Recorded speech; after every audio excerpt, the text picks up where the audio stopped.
I think a big part of it wraps up in like, how do you define success also? If we'd only defined success as likes and shares and follower growth, it would be so hard to tell when to leave and when to end.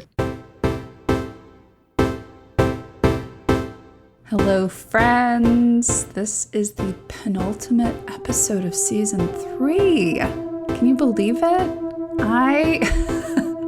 I hate when a season ends. I want to keep recording forever. Every day, all day. Today, we have Rabbi Rena Singer. Fun fact, did you know that there are more female rabbis than male rabbis? This is something Rena shared with me when we were getting ready for this episode, and I think that's interesting. She's a rabbi at Temple Shalom of Chicago.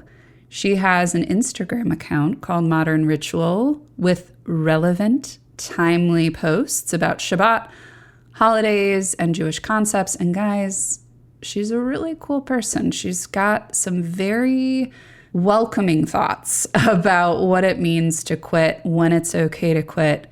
I think you'll really relate to what she shares, and I hope it also resonates and offers you some freedom and gets you excited about where quitting needs to happen in your life. We also talk about the word quitting, so if you don't like it, join the club. I'm Emily Drake, and this is Who's Missing.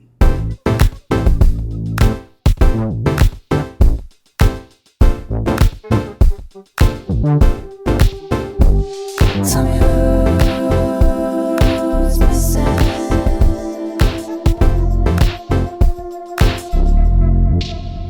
You're having a great hair day. Thank you so much. This was a big chop for me. My hair was like 8 inches longer than this about a week ago, so I'm still figuring out how to style the short hair. It looks healthy and luscious and wonderful. Great work, whoever your stylist is. Thank you. You look great. How do you feel today? I had a rough night of sleep, but I feel excited to be here and just trying to bring like my best presence and energy to the moment and not fixate on my lack of sleep. So, yes. What was your sleeplessness like? I was highly anxious for a multiplicity of reasons, some real, some imagined. And so that's what it was like. It was like lying awake and, thinking about life. Solving problems, but not really. Yeah. Mm-hmm. I like the idea that just like everything seems worse at night. And then you wake up and you're like, oh, it's daylight. Things aren't as bad as I think they are. Then you have to eat a lot of Halloween candy to get through the day so that you can sleep well the next night. So that's my plan for the day. Well, we're here today to talk about quitting. Yes. What do we even mean by it? Is it okay? When is it okay? So I'll just say this. There is a real like culture of wanting to have like the ideal setup for when I go to bed and when I wake up, right? And we know what that is. It's like, well, don't have screens and blah, blah, blah. My partner and I just put a TV in our bedroom. So like we're fundamentally not in that camp. I love that for you guys. I love it too, because you know what? Where the best place to watch a scary movie is? Your bed. Anyway, I think sleeplessness, like thinking about what it's like for you, or at least last night, I think makes people relatable and also takes the pressure off of like the perfect way to do things or like the right way to get optimal sleep. What do you think about that? Well, there's like that term sleep hygiene that is more and more popular, and it makes a lot of sense, but I think like the word quitting, there's maybe something that feels a little judgmental in it. Like, oh, if you don't have sleep hygiene, like you're dirty, which, not true. So part of rabbinical school and part of being a rabbi is that you do some level of premarital counseling with couples. But we were trained on a like very old school, outdated system, basically of like rabbis passing down their wisdom instead of like actually being therapists. And so I remember this elderly rabbi came into our class and was like, here's the one question you have to ask all couples. And you'll be shocked at how much this divides them. And the question is, will they have a TV in their bedroom? But why? Why was that the question? Because I have that, let me tell you, Rena, baked into my brain. Do not. Do not. Yeah. And Arnie and I had to question it. We're like, what? Where is this coming from? Right. There you go. Yeah. So what did your teacher have to say? Like, if it's in the bedroom, they're going to get a divorce? No. I think that I think it's just, for me, it was just like such a symbol of like how outdated of our training system was in that regard. It was great in other regards, but the whole system of like, how do we show up for couples and that kind of people was basically based on a time before most people saw therapists. And so it's like, actually, there's a lot more going on for people than like, are you going to have a TV in the bedroom? But I do think he was picking up on the how divisive it can be. Like that, what's baked into your brain of like, you cannot have one, it will destroy you. But when I was growing up, my parents had one, and it was really cute, and we all watched movies in their room all the time. So, it's lovely. Yeah. I love this, like, getting into the semantics of things, like the linguistics of a word. And I find this coming up a lot with imposter syndrome lately, too, that, God, are there two words that are, like, being an imposter is literally a crime. And then syndrome is like, well, good luck. I mean, you're living with it. So yes. I guess, and also that you can do anything about it. So let's talk about the word quit. Yeah. What came up for you as you graciously accepted the invite to be on the podcast talking about what is it okay to quit?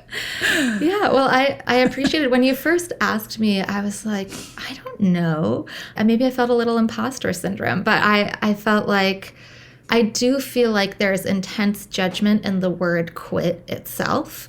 It puts the onus on you as the person who's taking that action. And I think it's just, we associate quitting with other harsh terms of like laziness and not being reliable. Whereas when we talked about it more, you were like, no, we can also have a conversation about what does it mean to have boundaries and like really evaluate what is and isn't working for you. So in that light, when we're talking about it like that, I have a lot to say. Well, I think we immediately go to like quitting a job. Right. That comes up for me. And I think, there's this article that we were reading in our research for this from Forbes. As a society, we've turned quitting into a curse word. Like quitting is for losers. I remember my first mental crisis in 2008, which isn't related to what you think it is, which is everything that was going on in the world, but probably was also, it's like, why didn't I sleep well last night? I mean, 100 reasons. Right. I had to have intervention in my life. My mom and my husband at the time had to say, you're quitting. Yeah. Because it's so baked in that like quitting, which I think means in that instance, like walking away, right. Taking time off, reevaluating, thinking what's best for my well-being is for losers. Like when you think about how you have come to embrace the times in your life when you've had to reevaluate yourself, what has it been like for you to quit or to however you want to talk about it? I love the idea that quitting can actually be incredibly empowering and that that can just, the decision to stop and to walk away can just feel so freeing and helpful. One of the times that I think about the most is just this time when I was younger where I was working at a summer camp and they sort of changed my job on me at the last minute. And I decided to, with plenty of notice for them, I wasn't leaving them hanging dry. I decided to leave early. And in the strangest, most overreactive response, my parents were like, if you leave this summer camp job, your future as a rabbi is ruined, which is just so silly in retrospect. But I think that story is important because we have such a negative association with leaving something that isn't working for us. And it's often taught to us by the people who love us the most and who have the strongest voices in our lives that then teaches us to stay in situations that are, things that aren't the best for us. Yeah. If something isn't good for you, that somehow is not serious enough to quit. Here's the voice that comes up for me in my head. Let me know if this tracks for you. Like, get it together. put on your big girl pants. It's not that bad. Does any of that sound familiar? Very much so. I think that because of the judgment that comes with the idea of walking away from something, it's so hard not to have that inner voice when you're deciding to leave something that is like, am I just not tough enough? Can I not handle it? Somebody else might be able to do this. Why am I leaving? And that is so unhelpful. And I was thinking about, I have some people who are very close to me in my life who have left jobs recently. As their friend, it was so clear that they needed to leave this job. You know, when somebody else is telling you about their situation and how bad it is, and you know them and you know what a hardworking, wonderful person they are, you're like, get out of there. Like, you have so many options, you know, this is crazy. But when it's you, it's so hard to take that advice for yourself. Yeah, the internal mechanism that came up for you in the summer camp experience, do you feel like that mechanism is still active in how you make decisions to walk away today, or what you decide to invest in? In other words, like your values, whatever the values were that were in conflict then, has it been consistent for you as you've gotten older, or has it changed? I think it was a real lesson for me, because that was a pivotal moment where I was actually like, you know what? I think my parents are wrong. And I think they're overreacting. This is also funny to talk about with a summer camp, but in the like professional Jewish world, it is actually very small and connected. And people work at summer camps as like part of the jobs, use it for recommendations. So it's not completely unfounded. I ended up leaving on really good terms and on my own terms. I ended up understanding that those kinds of reactions are often overblown, and there are ways to leave situations that you can do in like the best possible way. My hope is to often be in a state of awareness such that it doesn't get to a point where intense quitting is required. But whether it's, you know, small projects or jobs, saying, is this working for me? What is and isn't working? How can I advocate for myself? Like, what do I need to make this sustainable? I'm lucky to be in a place right now where doing those things is possible, but it might not always be. So, yeah. I feel like our answer to the question so far, when is it okay to quit, is like, whenever. You know, like to your point just now, and I think, you know, in your line of work, I think in a lot of leaders' lines of work, and no matter what field that is, if we're effective, we are privy to the mental and emotional state of other people, right? Like, meaning, you know, it's not just work, right? You have a whole human in front of you that's going through things. And I've had this experience, right, of like taking it to the limit and then quitting. Yeah. The one I gave earlier, you know, my family being like, yo, it's time to stop, which did teach me a lot about my own proclivities and beliefs.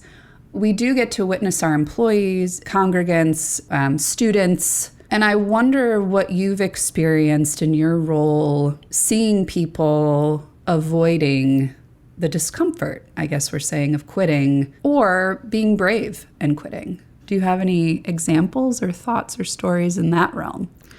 I see a lot of people who don't realize how much power they have in given situations. I think some of this has to do with what is your relationship to rules and how much of a rule follower are you? I personally am somebody who needs a rule to make sense. And so I often feel empowered if I feel a rule doesn't make sense. I can be somewhat good at advocating for myself. And I see a lot of people who really struggle with that and feel like because somebody says something, they have to do that thing, and then they feel a lot of resentment, and then that resentment builds over time. And so I am often wondering, like, how can I support people spiritually in asking more? Like, why does this norm exist? Why does this rule exist? What does it mean for me to be able to trust my own voice and to be able to walk away in little ways to express agency? This feels like a great impetus, and I might be making this up because it could just be a great story then, for modern ritual. This idea of like, it's always been this way, and so I want more or different or simpler or being radical because that's not what we've done. Right. Yeah. And, I follow Modern Ritual, which is a Jewish Instagram account. And I am not Jewish, and I am real curious about lots of things, including you and the work that you do. But I wonder if that is in part, and I don't know if you and your co-founder had this in mind when you created the account, but to modernize how we think about things, which I think, the further we get in this life, it's like more and more about nuance. Yeah. So what do you think about that? That's a huge part of it. I run Modern Ritual with one of my best friends, Rabbi Samantha Frank, and we try to, express Judaism through online teaching, specifically through Instagram, in a way that feels really relevant to people's day-to-day lived experiences. And in some ways, we started that account when we were in school as a way to feel like a sense of creative agency or control over here are all of these people in our lives who are telling us how to be and what to do and where to be at what time. I think that, grad school can be wonderful and like a little bit infantilizing sometimes, especially if it's a 5-year program. And so it was this amazing way to have like creative control over actually, this is how I want to express Judaism, and this is how I want to teach it, and this is what I want it to look like. Part of that is teaching people about these ancient ideas like Shabbat, which means like rest, caring for your body, doing these things, having balance. These are all ideas that, they're not only Jewish ideas, but they're expressed really beautifully in Judaism. And so it's like, how do these ancient ideas fit into our lives? There are a lot of rules in Judaism, but the rules aren't about how to work harder, or how to be the most productive or be the most successful. The rules are about what does it mean to put up real boundaries around rest and to really say I'm going to spend at least 24 hours not producing. What does it mean to say I'm really going to devote time every single day to connecting? Rules feel harsh, but the idea of them is so relevant. Yeah. What is your experience as a female? What generation do you identify as? I'm a millennial. Great. Yeah. I ask because it's I could know how old you are, but that doesn't mean I feel like there's a perennial generation that's I don't know, what am I, X? No, I feel like a strong millennial. You may not be able to see me, but I'm literally wearing a millennial pink shirt right now. Yes. I teach Judaism on Instagram. I'm wow, I'm a super millennial. So I love it. Yes. So, and you have in your purview as a leader in your role, how many people would you say? Through Instagram, we currently have 26,000 followers. I also work at a congregation in Chicago that has, I think, 1,000 family units. Yeah. What I really hear when you talk about Modern Ritual and this creative energy and this very old, thank goodness for all the tradition, right? What comes up for me is well, that must be controversial. Mm-hmm. First of all, there's controversy in quitting. So when is it okay to quit? Anytime, and not everyone's going to like it. When is it okay to modernize or get creative? And I think the answer might be the same. People aren't going to like it. So what's been your experience? Yeah, it's so interesting. So when we started, we were one of the first Jewish Instagrams out there. And we started kind of towards when Instagram was feeling really fresh, and there was only a handful of Jewish accounts, and one was Jewish dogs. That was what was out there. And so we saw this opportunity that this could be a really powerful teaching tool. When we first started was when it was the most kind of scandalous. I reached out to this kind of well-known Jewish writer, and he was like, what you're doing is vapid, and it was just okay, I don't think that's true. But it was hard, it's hard to really put yourself out there, and you're going to get feedback. The other day, part of being women who are unapologetically Jewish and modern and evolving tradition is that people look for you to make mistakes. And so we posted something that's had some Hebrew in it. We had a vague translation error that was so small, didn't change the meaning of the sentence, but immediately someone commented and was like, you translated this wrong. And it's hard not to feel insecure about that kind of thing. We had to just be like, you know what? We kind of did. Like, we're going to kind of own up to that mistake because actually you could kind of interpret it both ways. Are you technically correct? Yes. Are we that far off? No. But there's also an interesting question that we have struggled with a lot, which is, when do you quit when something is successful or has been successful? We love modern ritual. There have been times when it has been really hard to keep going because we have full-time jobs. Content creation takes a lot of time. And we've had times when we're like, is modern ritual still serving us? What do we do? We feel like there's growth potential, but what would it mean to walk away from something that is kind of on paper successful? And is it successful? You know, so that is definitely a question that we have struggled with. We're not giving it up. I think that we still feel a lot of connection to it, but we were not going to do it forever also. And so how do you know when to leave? Yeah. I kind of want to answer the question, like, when is it okay to quit? Which is, I think it's anytime. When you know, my experience is, so let's stick with quitting a job, for example. In my experience, the decision to walk away, leave, quit, set a boundary happens in one moment. And then the action that communicates that decision happens in a series of moments, maybe the rest of your life. I mean, I don't know. But if you think about a job, you know, there's the decision to quit. And then unless it's, you know, egregious, like why you're quitting, like it's probably not that day. It's like when you talked about summer camp, right? Like responsibly doing it. So I just wonder about, like, you know, you and talking with Samantha, I love that you're grappling. It means it sort of matters, right? Whether or not and when will we, and having it be safe to talk about that. Yeah. You know? I think a big part of it wraps up in, like, how do you define success also?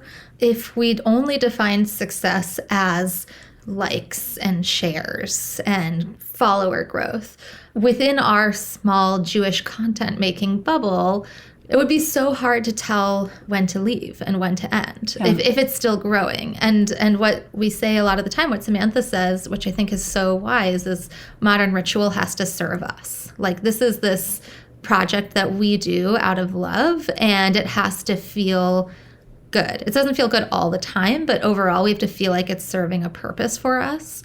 And that's why we keep doing it. You're making me think of, like, an ancillary question to when is it okay to quit is, when is it okay to think about quitting? Right. You know?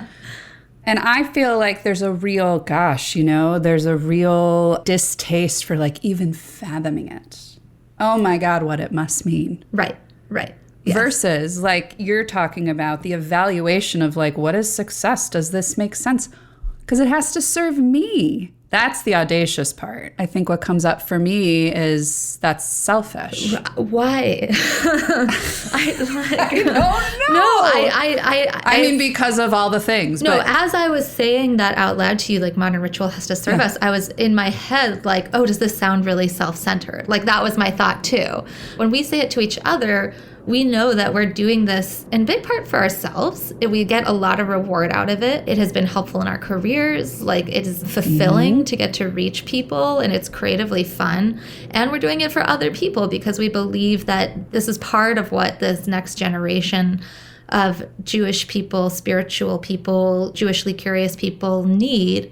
And both of those things are true. It's never going to be one or the other. Right. I love what you said about just the self-awareness of knowing, like, how important are rules to you? For the sake of rules, the retweaking of, like, whose rules? What rules? You know, like, yeah. There's a lot to think about there. So quiet quitting, which, you know, when we initially were planning for this season, I feel like quiet quitting had its moment spring of 2023. I don't know why. I haven't studied, you know, why it started and, you know, if we're still talking about it. I think it was the pandemic. I think that was it? Because yeah, that was really when so much about work and how do we work was called into question for so many reasons, because people were exhausted and, disillusioned from mainstream ideas of success and that kind of thing, asking themselves real big questions. Yeah. So what's your take, since we aren't afraid to talk linguistics on who's missing? What's your take on quiet quitting? The idea of quiet quitting that is so insane to me is when I heard the concept of quiet quitting, I thought that it was people who legitimately stopped doing their jobs, but were still like on a payroll, somebody who's just not even phoning it in. But when I read about it, it turns out that quiet quitting is not even that. It's people who are actually still doing their jobs, but aren't overworking. They're like, oh, it's when you're working 8 hours a day instead of 12. And now they're, so the idea that that's quitting is like, so infuriating. Like, who's making up these terms and why? Yeah. I wonder too, like, I work in a world where I'm very interested in a couple things. One, I really want people to fall in love with themselves. Like, really be like, oh my God. I'm not talking about, navel gazing. So I want people to fall in love with themselves. I also, you don't have to fall in love with everything. So there's a real distaste in my communities of like, well, the job is just a job. And I am sort of staunchly, I think maybe you're not in this camp. So I'd like to hear from you what you think of like, it doesn't matter what label you put on it. At the end of the day, in my work, if you feel good about you, then your job can be a job, it can be a vocation, it can be a career, it can be your lifeblood. I'm reading this book, Fair Play, by Eve Rodsky, which it seeks to sort of create equitable homes, bringing a lot of light to the conceiving and planning of things, which is the mental load, not just the execution of tasks. And, traditionally women do more. There's a concept she talks about called unicorn space, which is the space for people like me and you, Rena, to be Emily and Rena. Yeah. No titles, no identities, right? Like just kind of. And she says explicitly that cannot be your work. My rabbinic version of unicorn space is the idea of Shabbat. I think it's the same thing. Like you can call it Shabbat, you can call it unicorn space, you can call it, whatever you want to call it, but it's the idea of really carving out time where your worth and who you are as a person is completely separated from how you produce in the world and how you work. And I'm putting this in a Jewish frame because I'm here as a rabbi, but I don't think this is just for Jewish people, obviously, but it's not just Shabbat. It's also like there are these holidays that we have in every season that are connected, that are saying you have to stop and you have to connect to the seasons. And you're actually not going to work while you're connecting to the seasons because you're going to be there celebrating the fall, celebrating the winter, celebrating the spring. Also, you're going to do rituals. And those rituals are going to have to tell you to stop. And you're going to be there being like, oh my God, this person's becoming a teenager. Oh my God, these people are getting married. Oh my God, this person died or this person was born. And when you're doing all of these life things, like you have to not be working. So like you can't do both at the same time. I have so many people that would be like, but I do both at the same time. I'm at the thing and I'm on email. Like there is our mutual Emily Ackler, her episode just came out and we talked about that, like the optimization and like, what the hell are you optimizing for, I'm very excited to listen to it. It's so good. I also think like, when is it okay to quit? Here's a third answer. After you've spent time in Shabbat, in unicorn space, right? Like connecting to that humanity of yourself. I would say, I find it hard with people that I work with, my clients and my patients in my practice before that, like moving so fast, gosh, the idea of 24 hours, are you kidding? Like, right? Or an hour. And then they make decisions and they quit. And it's just not really quitting. It's just sort of the shell game, So I'm on the board of an organization in Chicago called Arise Chicago, which is a faith-based labor organization. And I got to go yesterday to support a resolution they're trying to pass for Chicago that is, I think, 12 days of mandated leave for all workers in Chicago. So it would be 6 days of sick leave and 6 days of like paid time off. If that gets passed, it will be the highest number of days offered in the country, which is wild. Wow. And two, seeing how controversial it was, how many people were in opposition to it. And this professor got up and spoke from the University of Illinois, and he was saying, in Denmark, they have 5 weeks, mandated 5 weeks of time off for everybody. And I won't remember the exact, I might be misquoting like which country. And in France, they have 6 weeks, and they're not even the richest countries. We're one of the richest countries in the world. And so it just reminded me like how sick our country's relationship to work is. It's like not even unicorn time. Like there were people there arguing, I just need these days off so I can go attend one of my children's concerts or games this year. Like I just want to go to one. It's all connected. Like that's why when we say quitting, we feel this immense guilt because we've been taught on every level that nobody deserves rest or space or boundaries, any of those things. Yeah. We actually have a fair amount of young listeners. Cool. Younger than us, Rena. How is that possible? Is there anything, I'm sure you'd be like, well, let's accrue wisdom from them, which I co-sign on as well. Is there any wisdom or sort of invitation that you'd offer to them or, truthfully, just to listeners in general? Yeah. So there's this concept or this language in Judaism that every person has what's called a still small voice within them. The act of listening and finding that still small voice is holy. And I think that it is when we get quiet and are able to access that voice and from any age just like work on hearing it better and getting closer to it is when we're able to like do our best quitting because that's when we know like this is really not right for me or this is really not working or not leading me in the right direction. So beautiful. Yeah. I love that. Yeah. That feels like the invitation, and then I think we solved the problem of like, when is it okay to quit? Our work here is done. We've solved it. Well, have fun. This was wonderful. Thank you so much. You're welcome. Thank you. Hey, don't forget to subscribe to this podcast if you haven't already, and spread the word with your friends and family. We'd love it.